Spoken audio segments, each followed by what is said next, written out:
Om Sai master, Om Sai master, Om Sai master, Om Sai master.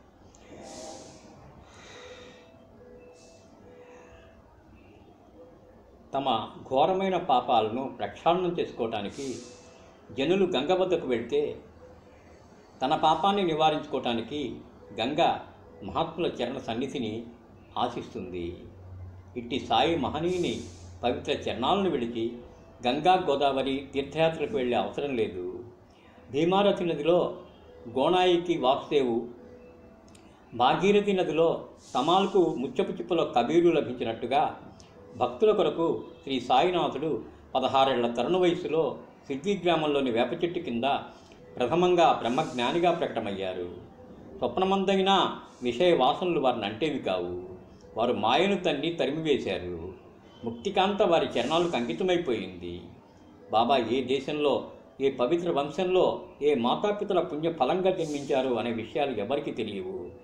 ఎంతో ప్రయత్నించినా ఏమీ తెలుసుకోలేక అంతా అలసిపోయారు. జాతి మతాలకు, తల్లిదండ్రులను, ఆప్తులను, సకల సంసారాన్ని త్యజించి ప్రజల హితానకై వారు సిద్ధిలో ప్రకటమయ్యారు. సిద్ధిలోని ఒక ఉద్ధశ్రీ నానా చోప్తార్ తల్లి సాయిబాబా చరిత్ర వృత్తాంతాన్ని వింతగా ఇట్లా చెప్తూ ఉండేది. మొట్టమొదట శీతోష్ణాలను లెక్క చేయక స్థిరాసనంలో కఠిన తపస్సు చేస్తున్నట్టుగా కూర్చున్న అందమైన బాలుణ్ణి ఊరివారు వేప చెట్టు కింద చూచారు. పగలు ఎవరితోనూ సాంగత్యం చేసేవాడు కాదు. రాత్రి ఎవరికీ భయపడేవాడు కాదు. ఎవరింటికి వెళ్ళక అహర్నిశలు వేప చెట్టు దగ్గరే ఉండేవాడు. ఈ సుందరమూర్తి ఎక్కడి నుంచి వచ్చాడు అని అందరికీ ఆశ్చర్యం కలిగింది. మనోహరమైన వారి రూపురేఖలు చూచేవారి హృదయాల్లో ప్రేమ ఉప్పొంగేలాగా ఉండేవి. పైకి బాలుల్లాగా కనిపించిన వారి ప్రవర్తన ఒక మహాత్ముని వలె ఉండేది. వైరాగ్యం ముక్తిభవించినట్టుగా ఉండేవారు. ఒకరోజు గ్రామ ప్రజలు ఖండోబా దేవుణ్ణి ఉద్దేశించి, దేవా, ఈ బాలుడు ఎవరి సంతానం, ఎక్కడి నుంచి ఇక్కడికి వచ్చాడు చెప్పు అని అడిగారు. అప్పుడు ఖండోబా ఒకనికి ఆవేశమై గడ్డపార తెచ్చి వేప చెట్టు కింద తవ్వితే ఈ బాలుని వివరాలు తెలుస్తాయని తెలిపారు.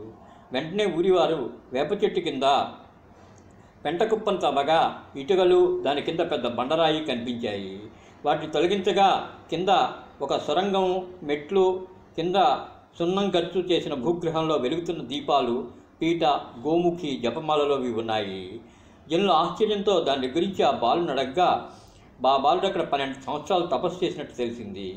ఈ విషయాన్ని బాలుని ప్రశ్నించగా అతడు అది తన గురువుగారి పవిత్ర స్థలమని, దాన్ని మునుపటి వల్లనే ఇటుకలతో మూసివేసి భద్రపరచమని చెప్పారు. బాబా ఈ వేప చెట్టును అశ్వత్థ, ఔదుంబర వృక్షాల వలె అత్యంత ప్రీతితో పవిత్రంగా చూపేవారు. మహత్సాపత్యం ఉన్న భక్తులు అప్పటి నుంచి ఆ ప్రదేశం బాబా యొక్క గురువుగారి సమాధి స్థానమని అక్కడ వందనం చేసేవారు. అక్కడ బాబా 12 సంవత్సరాలు మౌనంగా తపస్సు చేశారు అన్న వార్త ప్రజల్లో ప్రబలిపోయింది. బాబా భక్తులైన సాఠే గారు వేప చెట్టు చుట్టూ ఉన్న స్థలాన్ని కొని అక్కడ ఒక భవన నిర్మాణం చేశారు.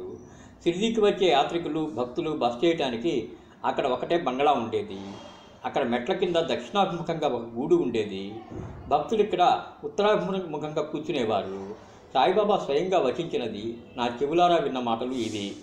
గురు శుక్రవారాలు సూర్యాస్తమయం మందు వేప చెట్టు కింద శుభ్రం చేసి అగరబత్తులు వెలిగించి ధూపం వేస్తే శ్రీహరి ప్రసన్నుడై సుఖాలనిస్తారు. తర్వాత దీక్షిత్ గారి భవనము, అటు పిమ్మట అచిరకాలంలోనే బూటీ గారి భవనం కూడా నిర్మించబడ్డాయి. శ్రీ గురు చరణం శరణం శరణం శరణం. సాయి సచ్చరిత్ర అధ్యాయం 4లో నుంచి. Om Sai master, Om Sai master, Om Sai master.